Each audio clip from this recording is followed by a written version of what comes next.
Good afternoon, ladies and gentlemen, and welcome to this fine facility and this wonderful day of celebration.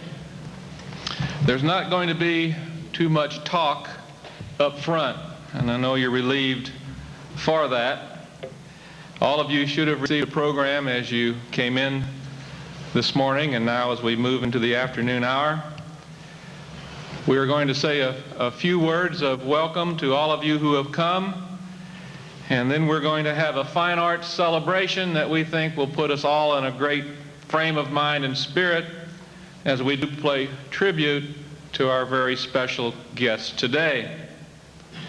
But on behalf of the university, I have the distinct pleasure of welcoming you to the Duncan Recital Hall and to introduce two people who I'll introduce at the same time, and as one finishes, the other will come up, who are very important to our institution, and without their support, we would not have made the types of moves forward that we have over several of years. The first person has served as our chair of the Board of Regents for many years.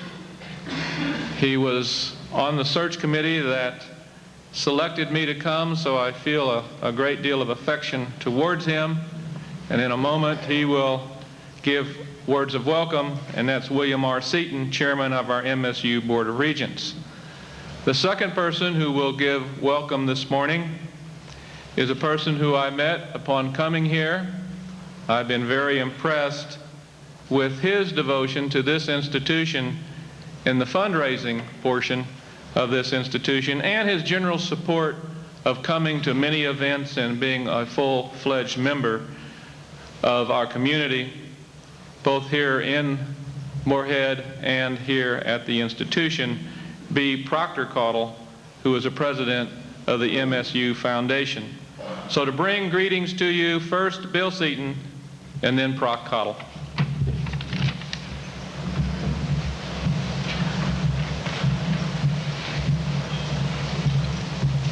Good afternoon, ladies and gentlemen. It's my pleasure as chairman of the Board of Regents to welcome you here today on behalf of the board and our entire university community. This is a most significant day in the history of the university as we pay tribute to an outstanding citizen who has given the university the largest single gift in our history.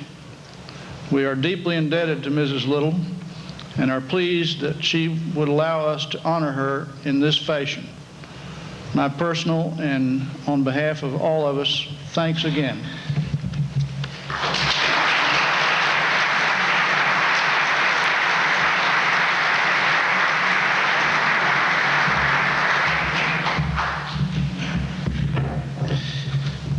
On behalf of the Moorhead State University Foundation, it is my privilege to also welcome each of you here today. As you know, we're here to pay tribute to the generosity of Lucile Little, the name of which is now synonymous with giving in central and eastern Kentucky. Lucile, your unselfish giving is setting example for each of us here today. The inspiration we all are feeling for your significant gift to MSU can only help our foundation continue to grow. Thanks to each of you for coming this afternoon. Please enjoy.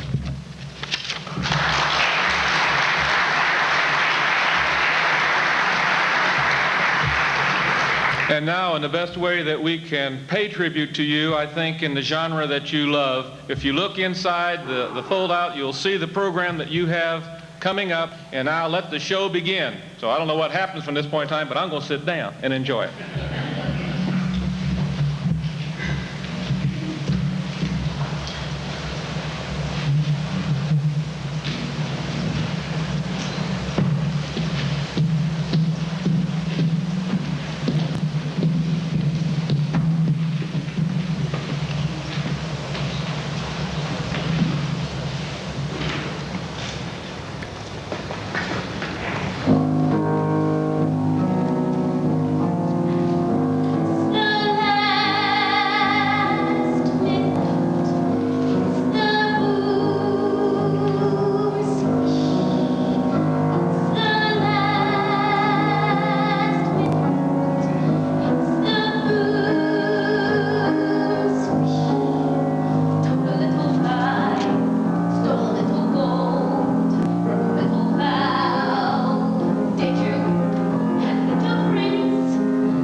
meet the boy. No. You're so nice. You're not good, you're not bad, you're just nice. I'm not good, I'm not nice, you're just right. I'm the witch, you're the world. I'm the H, but no one believes I'm the witch. You're all liars and things like his father, like his son will be too, of my father. Just do what you do, it's the last midnight. So goodbye, all. Coming at you last midnight. To the sky falls. You wanna be, have another beat. Beat the name of like you rich. You want some more? Listen to the roar, giants by the squirrel, but you blame another witch. It's the last midnight. It's the last verse. Now you're in past midnight. I'm in my last curse. I'm leaving you alone. You pretend the garden is yours, separate and alone. Everybody down on the forest, motherland. Cross the beach and then punish me the way you did then. Give me claws and not punch, just away from this bunch. I'm the blue, I'm the blue, I'm the blue.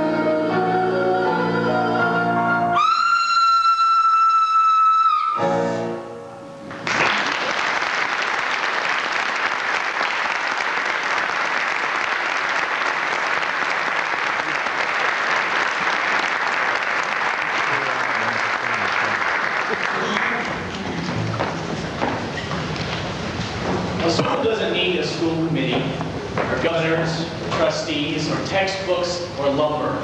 All a school needs is a mind that sends and minds that receive. Nobody can teach anybody anything. Of course not. Teach them how to teach themselves. Our own school, John. No buildings will break out of the classroom prison. All we need is sky. The universe could be our schoolroom, John. The vast, great world of the conquered countryside. Students, watch, notice, observe. Pay attention to what is going on around you. Did you ever have any idea so much was going on in Haywood's meadow? A wager even Haywood doesn't know. The cypripedium is already in bloom. Last year didn't flower until yesterday. Do you know how few people know what we just learned, stumbling on the first morning of a new flower? Well, most people are too busy eating meals or going to the post office. I would be sad and sorry to know that I was once in the world and I noticed nothing remarkable. Not so much as a prince in disguise. John, are you a prince in disguise? Of course. Would it be dreadful if I had lived during the golden age as a hired man? Or gone to Mount Olympus and fallen asleep after dinner and completely missed the conversation of the gods?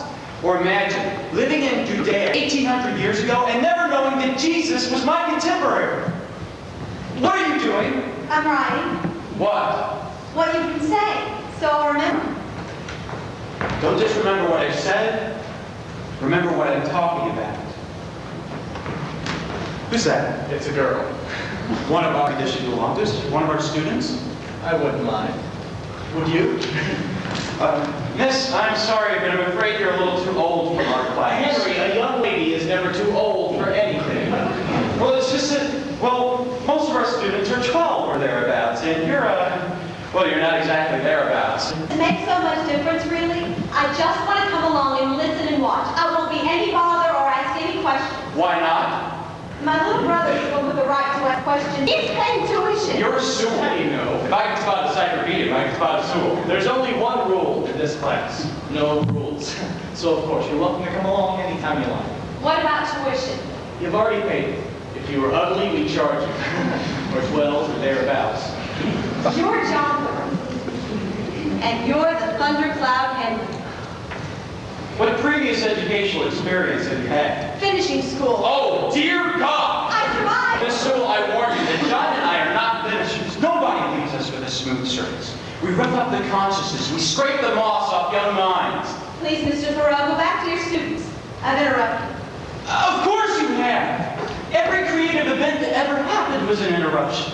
Expected. unexpected, unplanned. The only people who get anywhere interesting are the people who get lost. Well, that's why the planets are so much better company than the stars. They keep wandering back and forth, and you never know where you're going to find them next. Students, we have another Sewell, Edmund's sister. You have a first name? Ellen. Ellen Sewell. Well, our textbook, Miss Sewell, is Haywood's Meadow. Proved by the Almighty, if not by the school committee. Now, in this very field, there are 300 separate and distinct varieties of grass. I know, I've cataloged them all myself. Well, you look down and you say, that's grass. Grass is grass. Ridiculous. You've missed the splendid variety of the show. Why, there's camel grass, candy grass, cowquake, mouse barley, foxtail, London's lace, devil's knitting needle, feathertop, timothy, barnyard grasses, and clovers enough to feed the bellies of all the lambs since creation. John, look at this. Now, what would you say that is? Well, I've never seen it before. It's Qua Lacrima Jova, which means Job's tears. I've never seen a specimen here before. Students, I beg your pardon. We are in the midst of 301 varieties of God-made grasses. You're writing again. Just Job's tears. Why? When you go to school, you are supposed to write things down so that you remember what you've been taught. Well, then it's the notebook that does the remembering and not you. You keep a notebook. Well, I also wear a ridiculous straw hat. That doesn't mean you should wear a ridiculous hat. You look ridiculous in it. Nature didn't stuff this field full of identical blades of grass, each an imitation of another. They're all different. Follow the leader's game we're playing here. Young lady, be your own man. Don't yell at her. I won't take another note, I promise, not one. Why not? If you want to take notes, go right ahead, but not because I'm doing it or because I told you to do it. Miss Sewell, I want you to be yourself. Not your idea of what you think is someone else's idea of what yourself is. Perhaps, students, Miss Sewell's interruption has given us the essence of the textbook we call Haywood's Meadow. The multiple grass beneath our feet, and the infinity of the sky above us. And if I write down a note about a cloud flame or about light on birds' wings, don't you write just because I'm writing. Don't ape me or copy me. If you wish merely to look at the sky, or smell the sky, or feel the sky with your fingertips, do that too.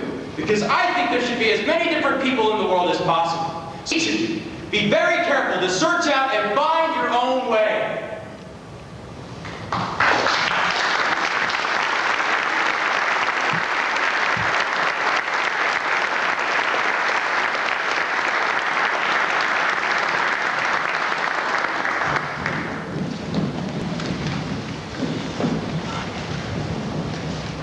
Madam, I've just received some wondrous news, regarding which I'd like to hear your views. What news? You're married part 2. I find that Father does have such an act in mind. Your father, madam? Just this minute said that in part 2 that he wishes me to wed. Oh, can he be serious? Oh, indeed he can. He's clearly set his heart upon the plan. And what position do you propose to take today? Why, I don't know. For heaven's sakes, you don't know? No. Well, well. Advise me, do. Well, then marry the man. That's my advice to you. That's your advice? Yes. Oh, absolutely. Well, you can choose more wisely or more astutely. Thanks for this counsel. I'll of course. Do, I'm sure it will cause your heart no remorse. To give it didn't cause your heart to break? I gave it, madame, only for your sake. When it's for your sake, then I'll take it, sir. Let's say which fool proved the stubbornness. So I mean nothing to you, and it was flat deception when you... Please, enough of that. You told me plainly that I should agree to wed the man that Father's chosen for me. And since you came to counsel me so wisely, I promise, sir, to do as you advise me. Ah, no, it was not by me that you were swayed. No, your decision was already made. Though now, to save appearances, you protested that you're betraying me and my behest. Just as Quite so. And now I see that you were never truly in love with me. alas, you're free to think so if you choose. I choose to think so. And here's a bit of news. Though you've burned my hand, I know where to turn for kinder treatment, as you shall quickly learn. I'm sure you do. Your noble qualities inspire affection. Forget about my qualities, please. They don't inspire you too overmuch, I find.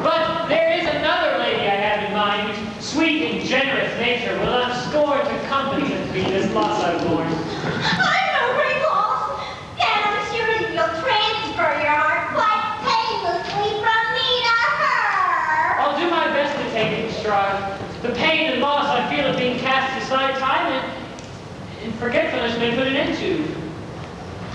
Or if not, then I'll pretend to.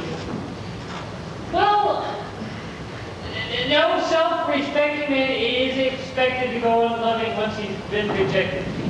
Now that's a fine, high-minded fantasy. One to which any sane man would assent. Would you prefer if I pine away in hopeless passion until my dying day, and to lose you to another's arms and not console myself with other charms? Go then. Console yourself. Don't hesitate. I wish you to. Indeed, I cannot wait. You wish me to? Yes. That, madame, is the final straw. Farewell. Your wish shall be my law. Farewell.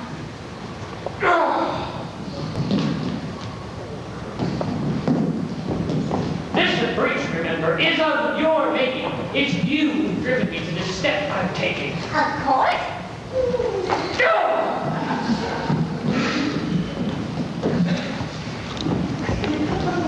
Remember also, I'm merely following your advice.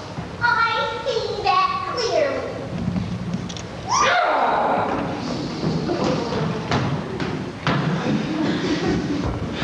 Enough then! I will go and do your bidding.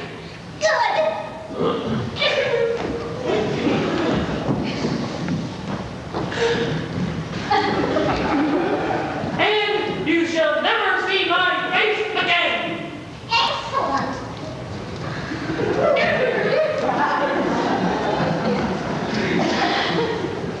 Yes? What? What was that? What did you say? Nothing. You're dreaming. Ah, well then, farewell, madame. I am on my way. Farewell. If you ask me, both of you are as mad as that can be. Do stop this nonsense now. I only just swallowed so long to see where it gets you. Well, never should I. What's this story? No, my heart's too full of spleen.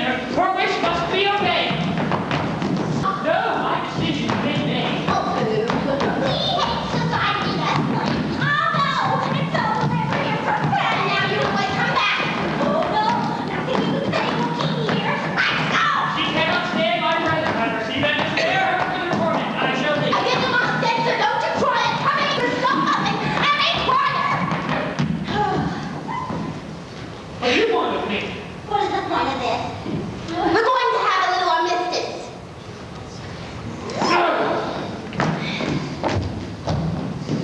Now, won't you silly to get overhated? Didn't you see how badly I was treated?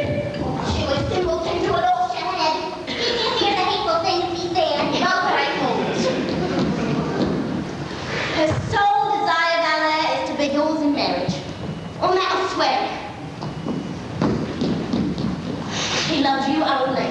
And he wants no wife but you, Marianne. On that I'll stake my life. Then why you advise me so? I cannot see. On such a question, I ask advice of me. Give me around you two. Yours first. Why?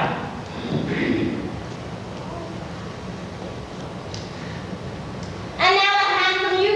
Oh, What are you doing? There. A perfect fit. You say you suit each other better than you and me. come. Don't be so haughty. Give a man a look of kindness. Won't you marry him? I tell you, lovers are completely mad.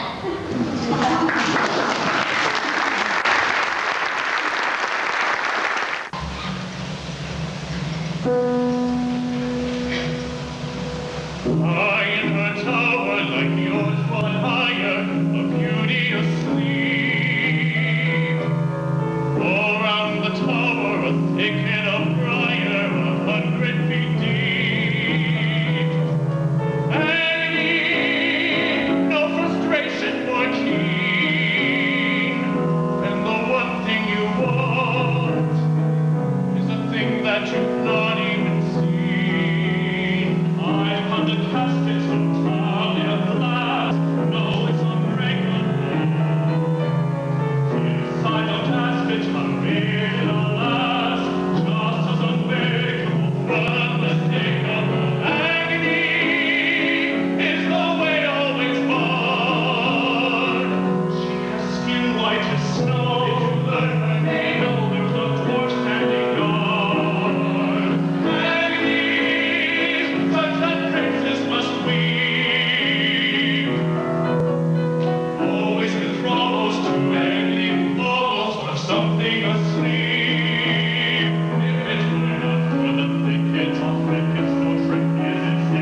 Lucile, it's not over yet. There's more that you don't know about. And that's hard to do for you not to know about something. So this is going to be a surprise for you. First, you know, as you look at that program and you see where these young people come from, I think it should make us doubly proud. All of these performers are here because of our music and our drama department. And it really helps us to appreciate the wonderful talent that abounds here. Now we have a very special person, because it looks on there, it says Ron Evelyn Tribute. And believe me, I would like to give this tribute. But I decided it shouldn't be me. It should be someone who maybe is a little closer to our honored guest. And we have a very special individual here today to join us in paying tribute to our guest of honor. Our speaker took the Caudil family's commitment to service at even a higher level with our ordination into the Episcopal priesthood. Granddaughter of Daniel Boone Caudil, she is the daughter of Jane and the late Boone Caudil. We're proud to claim her as an alumnus of the Breckenridge School. She also is a graduate of Pennsylvania at the University of Missouri. She earned her Master's of Divinity degree from E. Theological University and now resides in Webster Groves, Missouri. I have to tell you here before I get her down here, I'm from St. Louis. I grew up in Normandy. We kind of traded places. I'm here and she's there. You may want her. Where she is an associate rector of the Emmanuel Episcopal Church. Her husband Robert is rector there. Ladies and gentlemen, may I present Mrs. Little's niece, the Reverend Susie Skinner.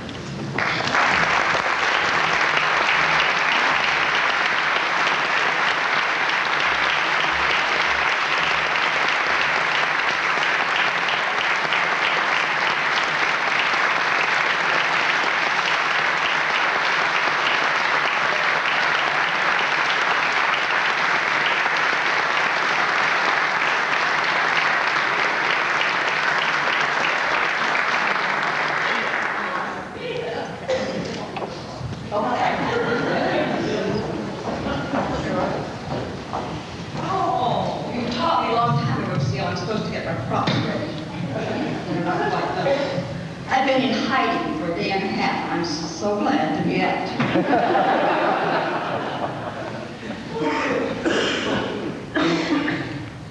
Over 100 years ago, the painter and poet William Blake lamented the ever-increasing violence of an industrial society with these words: "Art degraded, imagination denied, war governed." With Sarajevo, Jericho, and Somalia, poverty and violence clamoring all around us, Blake's words ring just as true in these days as they did in the late 1800s. Surrounded by that global degradation and darkness, we come today to say thank you. Thank you to one who knows the transforming power of art and music and dance and theater in the human community, what we just witnessed. We come to give thanks to her and to a family that has in many ways transformed the people of this place and places far away. With their keen sense of the need for culture and education. Folks at Webster Groves, Missouri know many stories about the Caudil family of Moorhead, Kentucky. I will tell you all of them. It's here, amid this family, entrusted with diverse gifts and talents, from the art of the healing, to the performing arts, to the arts of business and governance, that I learned nothing can stop the human spirit that is open to the forces of creativity and caring and connectedness. I learned that very early from my grandfather, as I'm sure all my siblings did, all my cousins, all my aunts, my uncle, my father. We went into the sunroom, and there, at 10, we were expected to understand and critique the philosophies of Plato and Socrates. I knew when I was called in there much was expected. I'm sure I did a little critiquing, but I knew it was absolutely unacceptable not to respond in some way. That is, not to think, not to learn, to pursue with creativity the elusive concept of learning and understanding. I'm proud and I'm privileged to be part of this family which insists that every person is created to care, to learn, to participate in creation, and to know the value of human connectedness. The transforming power of art, yes, Seal, you know that. But more than know that, you are committed to passing it on from generation to generation. That magic and mystery of transforming human life through art and creativity has been yours to give, your gift to give for many years. 37 years ago, I stood at one end of your dining room, living room, and you stood at the other, and I shall never forget your piercing words. You're about to burn. What does it mean to die for what you believe in? I was 16 years old. I didn't have the vaguest idea what it meant to be Joan of Arc. But you made me know. I could not just read George Bernard Shaw's lines. I had to feel them. I had to touch them. I had to experience them. Once again, ever since I was a little girl, you made me reach beyond myself to the common mystery of human experience. All that began very long ago. You remember the Easter morning when I fell off Uncle Paul's shoulders? Uh-oh. When he was the horse and I was the 5-year-old princess? The princess took a fall. It hurt. But because of the kind of music that we just heard, we all went to church because Seal was singing a solo. I remember nothing of that service except the music. The wonder and delight of music could comfort a child, a little child who was in pain even then. I was a bit older when I was visiting you again during the Easter week. We went to a radio station where you were directing a reading of the Passion and Crucifixion. I remember you directing with great intensity the mob's cries of Barabbas, Barabbas. I've never forgotten that. And I have never forgotten what they tell us about our human capacity for ambiguity and doubt. Once again, your creativity led me to touch and connect with the common human story. You introduced me and thousands of children like me to the magical world of drama with the children's theater. How we look forward to those Saturday afternoons when we sat chattering away in a darkened theater, waiting for your Johnny Jump-Off to pop up out of the box. Now, most of you don't know that Johnny Jump-Off, do you? I think you did. Johnny Jump-Off was a most important character. She lived in a box on the edge of the stage. And at the appropriate moment, as the theater hushed and darkened, she popped out of her box and did back flips and front flips and shushed us. And then she told us about what lay behind the velvet curtain. That is to say, she taught us. She taught us. Children's theater was way ahead of Sesame Street. Johnny then invited us behind the velvet curtain into the world of Cinderella, the Snow Queen, and Jack and the Beanstalk. The world of imagination came to life. It was fun and it was exciting, but above all, it taught us that good was more powerful than evil, that kindness and generosity were more than concepts, that the impossible could become possible. And so what does all this have to do with the gift and the giver to whom we pay tribute today? With the W. Paul Little and Lucile Caudil little endowment for the Caudil College of Humanities. Well, for me, everything. For the gift of this endowment makes the transforming power of art and creativity concrete. It makes it real. Baron von Hubel, the late 19th century British theologian, lay theologian, wrote prolifically, preached prolifically, was asked at the end of his career, after all you've written, after all you've preached, what matters most? His response was, caring matters most. Caring matters most. To give is to care with real commitment. Giving brings the concept of caring, and that is what the generous endowment does. It brings to reality caring and commitment that honors the human spirit and knows that spirit can be transported and transformed beyond the realms of darkness and degradation. See, throughout history in the darkest days, there has always been a faithful remnant. A remnant that will not allow art degraded, imagination denied. Your generosity and your caring places you within that remnant, a remnant of which there are very few today. This generous gift affirms that every person is a special kind of artist, born to discover that unique creative spark that lies within the human soul, the spark which, when given freedom of expression, transforms us and our world into a place of balance and harmony.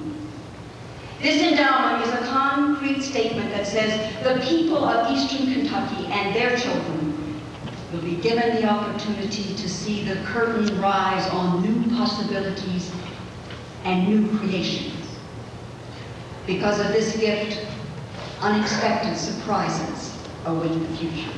A future that even holds the possibility for the children of these hills to hold hands with the children of Sarajevo and Jericho.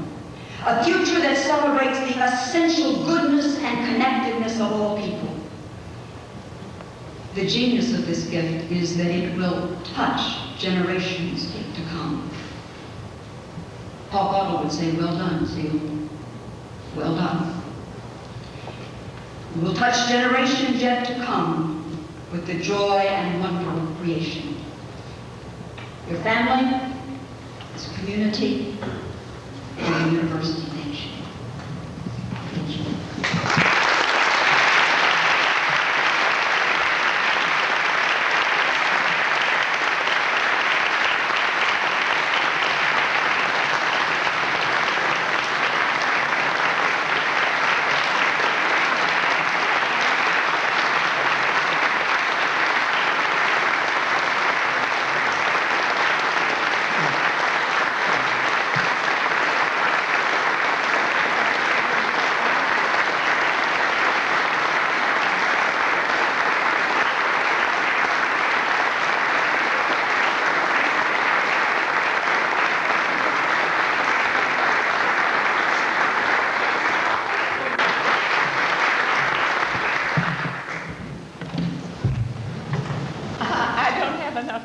To give around. I'm sorry, but each and every one of these performers has done such a magnificent job that it convinces me that my mission from here on in my life is correct. It is to educate what funds I have, to educate, to develop creativity, as Susie has said so beautifully, through the arts. The arts have been my heart and soul and mind from a little girl when I used to wander up into the hills and sing and act and be myself and create all the things that I wanted. I feel that through this sort of education, we will improve and raise the values of our young people today. I feel that we can teach them how to live life in a more qualitative way, which is ultimate to me. I think we have arrived. I hope no one will take this too well, but I must say it. I think we have reached a place in our culture where our values are not leveled properly. I loved developing the body. Our father taught us that. My goodness, he could chin whatever he wanted to reach up and chin, and he could do all of the rushing, throwing the legs around up until 70 years old. And he had a place on the river for us where we played all kinds of games and swam, fished, and loved each other. And it's ultimately important for us to develop our physical self. And we have done that to a point that our sports are becoming a means of control of people, in my mind. I love to go to the basketball games, but the one I went to last week, I felt I was very happy that I was only 2 steps out the door and on the ground level. The riotous objection to the referees made me think there was going to be a riot. And I was ready to escape. These boys, particularly in the big schools, are making fun so that the colleges can raise their standards and become bigger and better. The small colleges are suffering from this. They cannot afford the scholarships, and our alumni, if you just will look, they're giving. I hope I won't talk too long, but I'm prone to. I've been taught to talk all my life. But Susie learned a little bit from me. One of my greatest students. Well, anyway, the biggest givers, it seems to me today, are in athletics and for the sports programs. Well, they're great, I say, and I enjoy them myself. But we've got to have a balance. We've got to improve the intellectual pursuits and the creativity. And I think firmly that it is through the arts that we develop the creativity that is going to lift our culture to a higher level of quality and to bring the values back.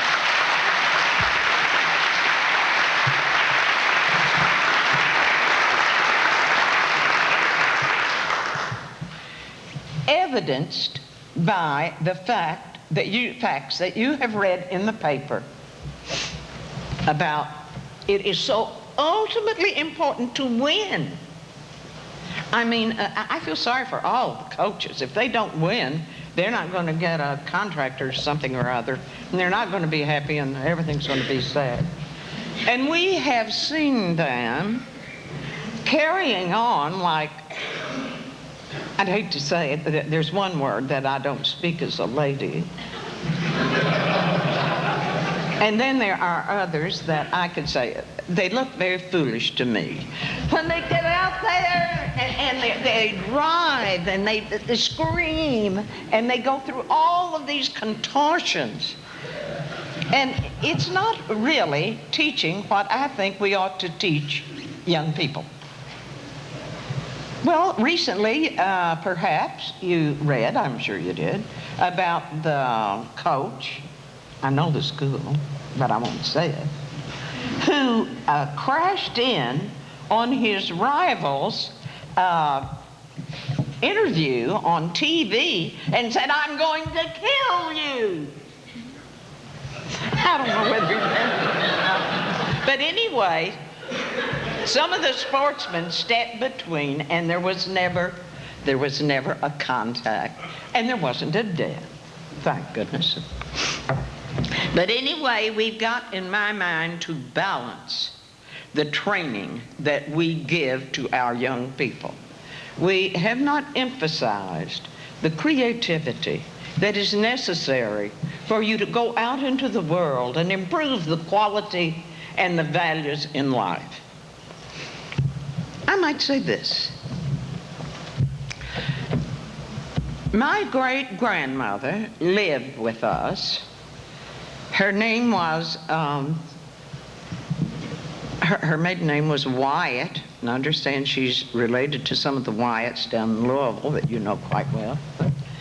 And she married a Tolliver, and she saw her 4 sons and her husband killed. It was the Tolliver-Martin feud. But when I came in with Avenel Bradley, and Grandmother was there, she said, oh, thank goodness, at last, maybe we're over all this bad feeling. Your 2 families were in the feud, fighting each other. And now, today, here you are friends. It's been 3 generations since the feuding in this county. I hope that our future will forget the fighting and the fighting songs and the fighting games we play and think about the beauty and the art of dance, music we have seen displayed here today. Hasn't it been wonderful? Oh!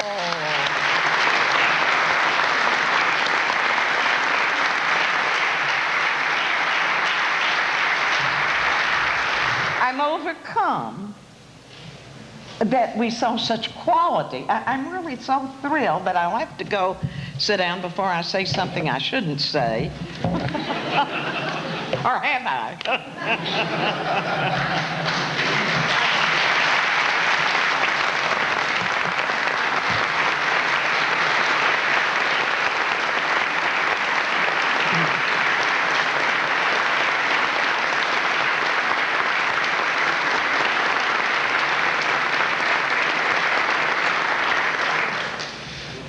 Lucile, I'll let you come to the board meeting this afternoon. Here's some of the things I have to say about sport. You do it with such pizzazz. It would be correct if you didn't have the opportunity to hear directly from a student. And we have a senior from Moorhead, Kentucky, who would like to tell you her perceptions of your wonderful gift. And immediately following her, Mary T. Whidden, we'll have closing remarks by Dr. John Kleber.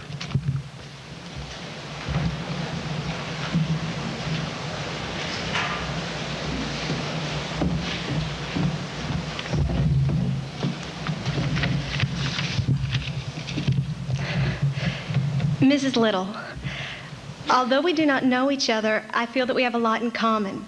We were both born and raised in Moorhead.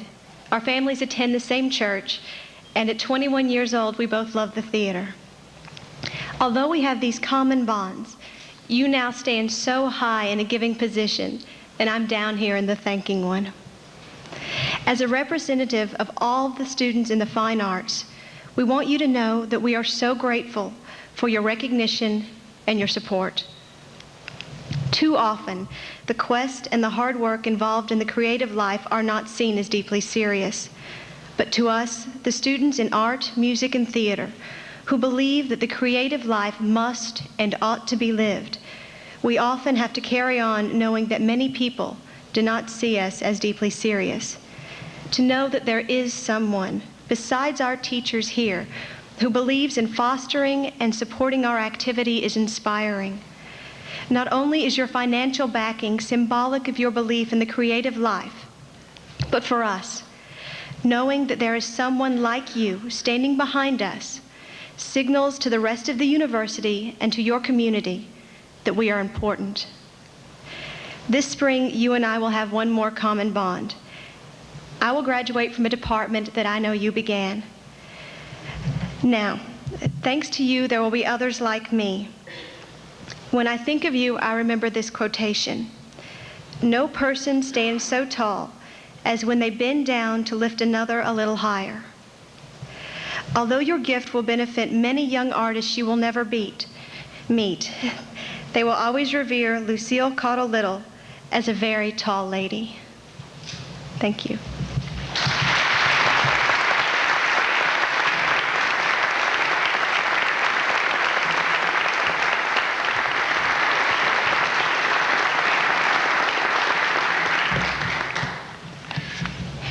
I am John Kleber, Interim Dean of the College of Humanities. This college was created last year when the old college was separated into two divisions, Science and Technology and Humanities. Today, this semester, the college has 125 faculty members, offers 610 courses, and enrolls 11,370 students. The mission of the College of Humanities is to educate and to humanize. The Roman poet Ovid said, "A faithful study of the liberal arts humanizes character and permits it not to be cruel." One can paraphrase his idea by saying perhaps that in the humanities lies the salvation of the world. Or we might even say, in the humanities, not in football, lies the salvation of the world. Art, to see the beauty of the world. Music, to hear the beauty of the world. History, to overcome the tyranny of the present in order to understand the world. Geography, to locate and fit together the pieces of the world. Government, to guide the world. Philosophy, to interpret the world. English and foreign languages, to communicate and break the barriers of the world. And communications, to bridge the barriers of the world. And now, as the first dean of the Caudil College of Humanities, I gratefully accept this gift and thank Mrs. Little. Mrs. Little, through this gift, you have demonstrated your confidence in the institution. In the future, the name Caudil will be synonymous with the sounds and sights of the arts that will resonate from these surrounding hills and echo from the Roman Ovid to the future. We will not falter, nor will we disappoint your family trust. I want to thank the members of the planning committee who met so many mornings and worked so well to make this day a success. I wish to thank especially Bonnie Eaglin, who came with us in the committee and pulled us all together. Thank you, Mrs. Eaglin.